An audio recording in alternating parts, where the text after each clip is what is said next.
प्रभु राम की नगरी अयोध्या अपने राम के रंग में रंगी नजर आ रही है। चारों तरफ त्रेता का नजारा दिख रहा है। लाखों की संख्या में श्रद्धालु अपने आराध्य प्रभु राम का लंबी लंबी कतारों में खड़े होकर दर्शन पूजन कर रहे हैं। देश ही नहीं, विदेश के भी राम भक्त धर्म नगरी अयोध्या पहुंचकर प्रभु राम का भव्य दर्शन कर भाव विभोर हो रहे हैं। भव्य मंदिर में विराजमान होने के बाद जहां लाखों की संख्या में राम भक्त दर्शन पूजन कर रहे हैं, तो वहीं अचानक कल शाम लगभग 6 बजे के आसपास राम मंदिर परिसर में उनके परम भक्त पवन पुत्र बजरंगबली भी गर्भगृह में प्रभु राम का दर्शन पूजन करने पहुंचे। इस बात की जानकारी खुद राम मंदिर ट्रस्ट दे रहा है। अयोध्या में जन्मभूमि पर राम मंदिर के उद्घाटन और राम लल्ला के प्राण प्रतिष्ठा के बाद मंगलवार को आम लोगों के लिए खोल दिया। इस दौरान भक्तों का सैलाब राम लल्ला का दर्शन करने के लिए उमड़ पड़ा। इस बीच ऐसी घटना हुई जिससे वहां तैनात सुरक्षा कर्मियों से लेकर मंदिर ट्रस्ट के पदाधिकारी और पुजारी भी हैरान रह गए। शाम की आरती से ठीक पहले गर्भगृह में रामलला की मूर्ति के पास एक बंदर पहुंच गया।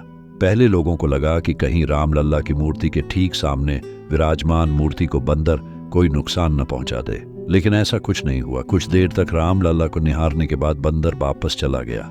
मंदिर ट्रस्ट ने पूरे वाक्य को सुंदर घटना बताते हुए अपने आधिकारिक एक्स हैंडल पर इसके बारे में बताया भी है। मंदिर ट्रस्ट ने लिखा कि आज श्री राम जन्मभूमि मंदिर में एक सुंदर घटना हुई। सायंकाल लगभग 6 बजे एक बंदर दक्षिणी द्वार से गूढ़ मंडप होते हुए गर्भगृह में प्रवेश कर रामलल्ला की मूर्ति के ठीक सामने पहुंच गया। इसके बाद वह उत्सव मूर्ति के पास तक पहुंचा। बंदर के गर्भगृह के अंदर रामलल्ला की मूर्ति के ठीक सामने और उत्सव मूर्ति के पास देख सभी सुरक्षाकर्मी चौंक पड़े। वह यह सोचकर बंदर की ओर भागे कि कहीं वह उत्सव मूर्ति को जमीन पर न गिरा दे, लेकिन ऐसा कुछ नहीं हुआ। जैसे ही पुलिसकर्मी बंदर की ओर दौड़े, वैसे ही बंदर शांत भाव से पहले उत्तरी द्वार की ओर गया। वहां द्वार बंद होने के कारण पूर्व दिशा की ओर बढ़ा। इसके बाद उसी द्वार से दर्शनार्थियों के बीच से होता हुआ बिना किसी को कष्ट पहुंचाए पूर्वी द्वार से बाहर निकल गया। बंदर के जाने के बाद भी काफी देर तक इसकी चर्चा होती रही। सुरक्षाकर्मी कहते हैं कि ये हमारे लिए ऐसा ही है मानो स्वयं हनुमान जी रामलला के दर्शन करने आए हों। वहीं जिन दर्शनार्थियों ने बंदर को रामलला के साथ देखा, वह अपने आप को सौभाग्यशाली बताते रहे। रामायण में आपको परम भक्त हनुमान और प्रभु राम की भक्ति का गुणगान देखने को मिल जाएगा। धार्मिक मान्यता के मुताबिक जब प्रभु राम अपने धाम को जाने लगे तो हनुमान जी को अयोध्या का राजा बना दिया था। तुलसीदास जी भी रामचरितमानस में लिखते हैं कि राम द्वारे तुम रखवारे, होत न आज्ञा बिन पैसारे। अर्थात प्रभु राम का दर्शन पूजन करने के पहले अयोध्या में हनुमान जी की आज्ञा लेनी पड़ती है और हनुमान जी को यहाँ का राजा माना जाता है। इतना ही नहीं, राम जन्मभूमि के मुख्य पुजारी आचार्य सत्येंद्र दास बताते हैं कि अयोध्या के बंदर हनुमान जी के स्वरूप माने जाते हैं और समय समय पर जब भी अयोध्या में विपत्ति आई है तो बंदर ने ही उस विपत्ति का निवारण किया है। इतना ही नहीं, आचार्य सत्येंद्र दास बताते हैं कि जहां लाखों की संख्या में राम भक्त अपने प्रभु का दर्शन कर रहे थे तो भला हनुमान जी कैसे पीछे रह सकते हैं। वह भी अपने प्रभु राम की भक्ति में लीन गर्भगृह तक जा पहुंचे। इसे अद्भुत चमत्कार ही माना जाएगा।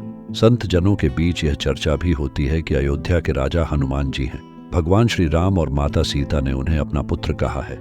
एक कथा के अनुसार जब भगवान श्री राम ने लव को शरावती और कुश को कुशावती का राज्य सौंपा तो सीता जी ने कहा, हनुमान को भी आपने पुत्र कहा है, वह इस हिसाब से ज्येष्ठ पुत्र हुए, उन्हें भी तो कहीं का राजा बनाइए। तब भगवान श्री राम ने हनुमान को अयोध्या का राजा बनाया। हनुमान गढ़ी में राम भक्त हनुमान की पूजा इसी रूप में होती है। भले ही यह कथा श्री राम के प्रति हनुमान जी की अगाध भक्ति और समर्पण का प्रतीक है, लेकिन मंगलवार शाम अयोध्या में जो देखा गया वह जनमानस के लिए चमत्कार ही था। अयोध्या में सर्वत्र हनुमान के प्रतीक रूप वानरों का वास है। बहुत संभव है कि उन्हीं का रूप धर स्वयं हनुमान जी भी इस चिर प्रतीक्षित मंदिर में अपने राम अल्लाह को देखने आए हों। आस्था के आगे तर्क निरुपाय होते हैं। अयोध्या के कड़कड़ में श्री राम बसे हैं और जहां राम बसते हैं वहां उनके परम भक्त हनुमान अवश्य रहते हैं। अयोध्या में रामलला की प्राण प्रतिष्ठा के बाद राम मंदिर आज से सभी भक्तों के लिए दर्शन हेतु खुल चुका है। जहां राम वह उनके भक्त हनुमान सदैव रहते हैं। अगर आप अयोध्या धाम की यात्रा पर आएंगे तो ये बात आप भी अनुभव करेंगे। अयोध्या में रामलला के मंदिर के साथ ही साथ यहाँ हनुमान जी का सिद्ध पीठ हनुमानगढ़ी मंदिर भी है, जो देश भर में प्रसिद्ध है। हनुमानगढ़ी मंदिर में मां अंजना की गोद में हनुमान जी बाल रूप में विराजमान हैं, इसलिए उन्हें यहाँ हनुमत लल्ला कहते हैं। मान्यता के अनुसार जो भक्त सच्ची श्रद्धा से बजरंग बली के यहाँ आकर दर्शन करते हैं, उनके जीवन के सभी संकट पल भर में मिट जाते हैं। अंजनी सुत के दर्शन करने के लिए आपको करीब 75-80 जीने चढ़ने पड़ेंगे। जैसा कि मंदिर के नाम में गढ़ी लगा है, और गढ़ी का अर्थ होता है किला, यानी ऊंचाई पर कोई स्थान। शास्त्रों के अनुसार अयोध्या से जाते समय भगवान राम ने हनुमान जी को अयोध्या की देखरेख की जिम्मेदारी सौंपी थी। इस आधार पर मान्यता है कि यहाँ हनुमान जी आज भी निवास करते हैं और संपूर्ण अयोध्या नगरी की रक्षा करते हैं। अयोध्या आकर अगर आप रामलला के दर्शन करते हैं तो सबसे पहले आपको हनुमान जी के दर्शन करने पड़ेंगे, और उनसे अनुमति लेने के बाद ही आप रामलला के दर्शन कर सकते हैं। तभी आपकी अयोध्या यात्रा सफल होगी। मंदिर में हनुमान जी का जो विग्रह है वह दक्षिण मुखी है। इसी के साथ मंदिर परिसर में राम दरबार, नरसिंह भगवान का विग्रह, मां दुर्गा भवानी का विग्रह और एक हवन कुंड भी बना हुआ है। हनुमानगढ़ी राम जन्मभूमि मंदिर से लगभग 500 मीटर की दूरी पर है। यह मंदिर सुबह 4 बजे से खुल जाता है और पहली आरती सुबह की होती है। यहाँ रात्रि शयन आरती होने के बाद मंदिर के कपाट बंद हो जाते हैं। हनुमानगढ़ी में प्रतिदिन रामचरितमानस का पाठ होता है, जिसको लेकर मान्यता है कि किसी न किसी रूप में हनुमान जी इसका श्रवण करने आते हैं और उनको राम कथा सुनना बेहद प्रिय लगता है।